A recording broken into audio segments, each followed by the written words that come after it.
Hai saudara, puji Tuhan. Senangnya kalau kita semuanya tetap dalam keadaan sehat. Dan saya percaya itu karena penjagaan Tuhan atas hidup kita. Saudara, pada waktu saya berobat, saudara, ke dokter, saya pernah menanyakan kira-kira penyebab penyakit kanker itu disebabkan apa sih? Dan dokter berkata tidak tahu yang pasti, saudara, tidak tahu penyebabnya. Karena mungkin saja penyebabnya itu karena pola makanan yang nggak sehat. Ya, pola makan yang tidak sehat atau pola hidup yang tidak sehat, tidak pernah berolahraga dan sebagainya. Tetapi yang pasti, ya yang jelas adalah penyebabnya disebabkan kemungkinan karena stres. Ya saudara ya, dan saya dapati memang stres itu adalah pembunuh nomor 1, saudara. Ya, kalau orang itu stres, maka akan termanifestasi ke atas tubuh fisik kita. Pada waktu orang mengalami stres, maka akan begitu banyak penyakit, saudara. Di antaranya mungkin saudara bisa sampai pusing, ya pening, mual, bahkan muntah, tidak bisa tidur, tidak bisa makan, kembung, saudara, ya sakit mah dan sebagainya. Nah, saudara, Ulangan pasal 28 ayat ke-67. Saya bacakan Alkitab dari terjemahan lain, bunyi begini, saudara. Pada waktu pagi engkau akan berkata, ah seandainya sore. Dan pada waktu sore engkau akan berkata, ah seandainya pagi. Karena ketakutan memenuhi hatimu dan terhadap apa yang engkau lihat. Itulah hari-hari di mana kita mengalami stres. Pada waktu malam kita tidak bisa tidur dan kita mengharapkan pagi itu segera datang. Tapi pada waktu pagi datang kita juga gelisah, kita mengharapkan malam itu datang. Saudara, betapa menderitanya orang yang mengalami stres ini. Ulangan 28 ayat ke-65 dikatakan kamu tidak akan mempunyai kedamaian di tengah-tengah bangsa itu. Kamu tidak mempunyai tempat untuk beristirahat. Tuhan memenuhi pikiranmu dengan kekhawatiranmu, matamu kelelahan, kamu sangat bingung. Saudara, bila tidak ada kedamaian, maka pikiran kita menjadi kacau, saudara. Kita menjadi bingung. Dan kemudian mata kita menjadi sayu, jiwa kita merana, saudara, kita menjadi bingung. Kita mengalami hal-hal yang tidak enak, saudara. Ya, kita tidak lagi bisa beristirahat dengan baik, saudara, karena tidak ada ketentraman, tidak ada kedamaian, tidak ada ketenangan dalam hidup kita. Ketentraman, kedamaian, ketenangan dalam bahasa aslinya memakai kata raga, saudara. Sedangkan beristirahat tidak bisa beristirahat, istirahat memakai kata nuh atau kita kenal yang namanya nuh. Ya, dan nuh itu artinya beristirahat. Dan tentunya kita tahu, saudara, seseorang yang bernama Nuh, seseorang yang bisa beristirahat, saudara. Padahal kita tahu Nuh itu hidup di zaman yang serba menakutkan. Zaman di mana dia hidup begitu kotor, begitu bejat, begitu banyak kejahatan, saudara. Tetapi Nuh luar biasa, di tengah kejahatan itu dia masih bisa beristirahat. Lihat saudara, Kejadian 6. Ya, Kejadian 6 ayat 8. Tetapi Nuh mendapat kasih karunia di mata Tuhan. Saudara, Nuh mendapatkan kasih karunia, beristirahat. Pada waktu kita beristirahat, kita mendapatkan kasih karunia Tuhan. Amin. Jadi artinya kasih karunia Tuhan, anugerah Tuhan, saudara, tidak didapat dengan berbuat lebih. Tidak didapat, saudara, dengan melakukan banyak-banyak hal-hal. Tetapi kasih karunia didapat pada waktu kita beristirahat. Katakan amin, saudara. Ya. Kita pikir kita bisa pada waktu mentaati Tuhan, maka kita mendapatkan anugerahnya. Tapi saya dapati ternyata terbalik, saudara. Ya, Ketaatan itu memang penting, tetapi ketaatan itu bukanlah saudara hasil dari ketaatan, tetapi saudara, ketaatan itu hasil daripada kasih karunia. Kasih karunia akan mendatangkan ketaatan.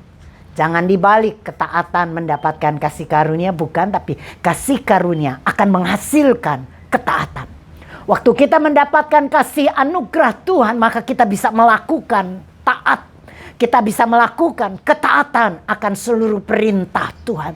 Karena bukan lagi kita yang bekerja, yang berupaya, yang berusaha, tapi kasih karunia Tuhan. Amin, saudara. Nah, kasih karunia Tuhan itu seperti sinar matahari yang menyinari semua orang. Entah orang itu baik, entah orang itu jahat. Kasih karunia Tuhan seperti sinar matahari yang menerangi, yang memberikan kehangatan cahayanya kepada orang yang baik maupun orang yang jahat.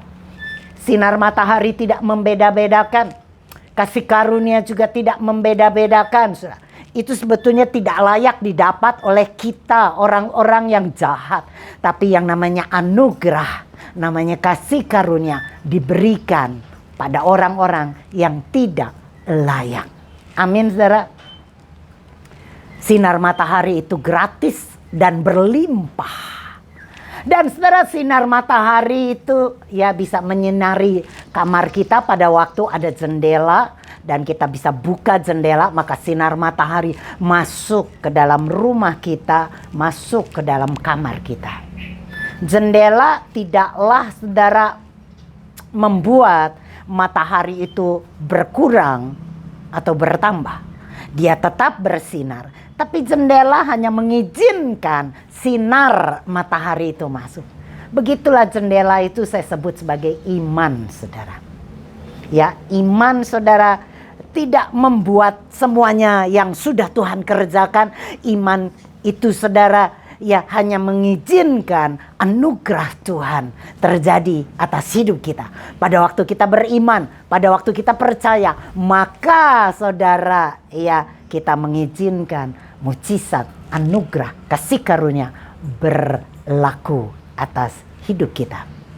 Jadi artinya kita tidak usah berfokus pada iman kita. Sama seperti matahari, tidak perlu kita berfokus kepada iman kita akan matahari bersinar. Ya, besok bersinar. Saya beriman matahari besok bersinar. Saudara, matahari akan bersinar hari ini maupun besok, ataupun lusa, ataupun bulan depan, ataupun tahun depan, atau untuk selama-lamanya. Matahari akan terus bersinar. Amin, saudara. Iman kita tidak menambah matahari bersinar, tapi iman kita mengizinkan anugerah Tuhan, kasih karunia-Nya terjadi atas hidup kita. Jendela adalah iman. Amin. Pada waktu kita membuka jendela, waktu kita membuka iman kita, maka kasih karunia Tuhan turun atas hidup kita. Anda mengerti, saudara? Saya harapkan Anda paham hal ini. Nah, saudara, jadinya saudara kita tidak berfokus kepada iman, pada perbuatan kita, kepada hal-hal yang jasmani. Karena saudara, orang bisa tenang, bisa artinya dia ada di dalam suasana yang tenang, yang hening, saudara, ya, yang kelihatannya penuh kedamaian. Tetapi bisa saja pikirannya itu tidak rest. Pikirannya bisa saja saudara bekerja begitu keras walaupun dia lagi berdiam diri secara fisik. Tetapi orang yang bekerja, orang yang melakukan banyak perkara, tetapi bila dia punya kedamaian, dia bisa rest, beristirahat dalam pikirannya. Jadi artinya beristirahat, saudara, ya bukanlah saudara artinya malas atau beristirahat tidak melakukan hal-hal lain. Tapi yang saya maksud beristirahat adalah di dalam pikiran kita. Amin, saudara. Nah, saudara, bagaimana sih, Bu, supaya kita tidak stres? Karena saya dapati orang begitu banyak stres, saudara. Pikirannya menerawang kemana-mana, ya melalang buana kemana-mana, pikirannya, wah saudara, penuh dengan masalah, penuh dengan persoalan, pergumulan, sehingga membuat dia seperti tadi dikatakan firman, malam tidak bisa tidur, kepingin pagi, pagi tidak juga tenang, kepingin malam. Itulah orang-orang yang mengalami stres, saudara. Bagaimana caranya supaya tidak stres? Bagaimana tepatnya pada waktu kita mengalami stres, apa yang kita buat, saudara? Saya ini juga produk ya buatan yang pernah ngalami stres. Ya, saya bukan orang yang lepas stres, saudara. Pada waktu saya cerita ini bukan berarti saya bebas stres, tapi hidup saya juga dulunya penuh dengan stres. Saya tidak bisa tidur, entah itu di siang hari, entah di malam hari maupun di pagi hari. Saudara, saya tidak bisa tidur berhari-hari, berbulan-bulan. Saya nggak bisa tidur. Hati saya penuh kegelisahan, hati saya tidak ada kedamaian, tidak ada ketenangan. Saudara, mata saya sudah hitam, saudara. Ya, sekeliling mata saya, maksud saya sudah mulai berwarna hitam karena kekurangan tidur, saudara. Wah, badan saya menyusut, kurus beberapa puluh kilo, saudara. Waduh, ya saya bahkan mengalami ketakutan yang luar biasa menghadapi orang, walaupun orang itu orang baik, bahkan keluarga saya sendiri, tapi saya begitu ketakutan, jantung saya berdetak begitu kencang dan sakit, saudara. Saya hampir tiap hari mual dan mau muntah. Mah lambung saya sudah nggak usah diomongin, saudara. Saya mengalami hal itu. Tetapi pada waktu saya mengalami itu, saya ingat, saudara, apa yang saya buat, saudara. Satu hal, saya mulai berdoa di dalam bahasa roh. Saya mulai berdoa dalam roh, saudara. Saya berdoa dan saya dapati, saudara, Dr. Carl Peterson, saudara. Dia adalah fisiater di Universitas Oral Roberts. Tetapi, saudara, dia juga adalah dokter bedah otak. Dan pada waktu dia meneliti, saudara, ya daripada efek fisiologis ya dari seorang manusia pada waktu dia berdoa di dalam roh, maka saudara, ya otak kita mengeluarkan sekresi kimia. Apa itu, saudara, sekresi kimia? Itu adalah proses pengeluaran zat yang dilakukan oleh kelenjar. Nah, pada waktu kita berdoa dalam roh, maka keluarlah sekresi kimia yang langsung mempengaruhi imun, ya, sistem imun manusia. Dan luar biasanya, saudara, meningkatkan sampai 35 bahkan sampai 40% lebih sistem imun kita ditingkatkan pada waktu kita berdoa dalam roh. Saudara, ini dipicu oleh otak kita, ya, dan saudara, pada waktu kita berdoa dalam roh lah, maka ini yang bisa mengaktifkan bagian otak kita yang mengeluarkan sekresi itu, saudara. Ya, sekresi itu. Tidak ada pengobatan, tidak ada obat-obatan, tidak ada juga, saudara, pengobatan alternatif atau mungkin, saudara, dedaunan atau makan obat, saudara, antioksidan atau apapun juga, saudara, baik juga berolahraga, apapun yang dikerjakan untuk meningkatkan imun kita, sistem imun kita, saudara, tidak pernah didapati bisa meningkatkan sampai 35 bahkan sampai 40%, nggak ada. Tetapi berdoa dalam roh luar biasa, saudara, meningkatkan sistem imun kita sampai 40%. Dokter bedah otak ini meneliti dan menemukan penemuan yang luar biasa. Artinya pada waktu kita berdoa dalam roh, maka otak kita sudah mengeluarkan, saudara, mengeluarkan, saudara, zat yang dikeluarkan oleh kelenjar dan dalam tubuh kita, dan saudara, itu membuat sistem imun kita menjadi tinggi, ditingkatkan, sehingga kita akan mengalami kesehatan yang luar biasa. Mungkin Anda sudah pernah dengar ini, tapi hari ini Anda diingatkan kembali bagaimana bergunanya berdoa dalam roh. Yesus di Taman Getsemani pada waktu mengalami pergumulan yang begitu berat. Saudara, pergumulan yang saya percaya begitu besar yang menekan hidup Yesus pada saat itu. Karena bayangkan saudara, dia akan menghadapi esok harinya akan disalib, akan mati untuk dosa-dosa manusia. Dan saya percaya bukan kematian yang menakutkan Yesus saudara, tapi dosa-dosa manusia, termasuk di dalamnya stres, tekanan batin, ketakutan, depresi. Saudara, apapun yang dialami manusia itu ditimpakan kepada Yesus. Dan saat itu Yesus mengalami tekanan yang berat, sampai keringatnya saudara mencucurkan darah. Tapi apa yang dibuat Yesus di Taman Getsemani saudara? Yesus berdoa. Dan saya percaya Yesus berdoa dalam roh saudara.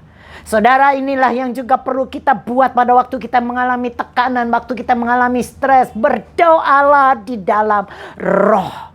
Maka kita akan mengalami rest. Kita akan mengalami istirahat. Kita akan mengalami ketenangan, kedamaian saudara. Dan kita akan percaya imun kita, tubuh kita akan bereaksi saudara. Dan tidak ada lagi yang namanya sakit penyakit seperti tadi saudara. Ya, emah, pusing, mual, saudara, ya, lambung, bahkan kanker. Tidak lagi.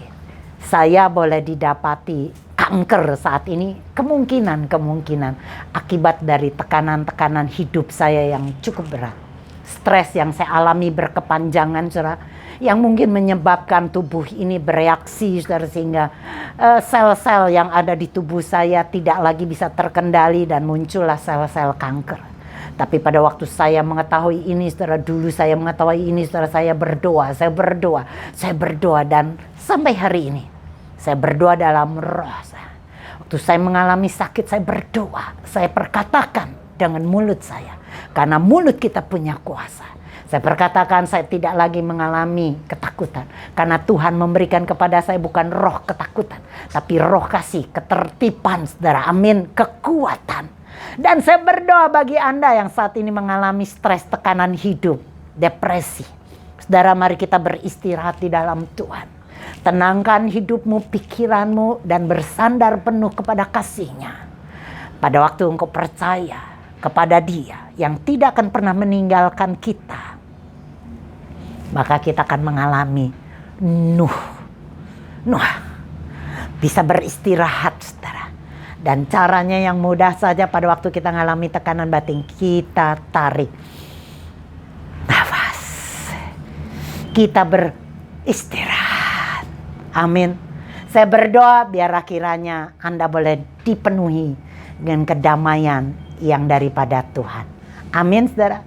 Istirahat di dalam Tuhan memenuhi jiwa kita, sehingga damai sejahtera ada dalam hidup kita semuanya.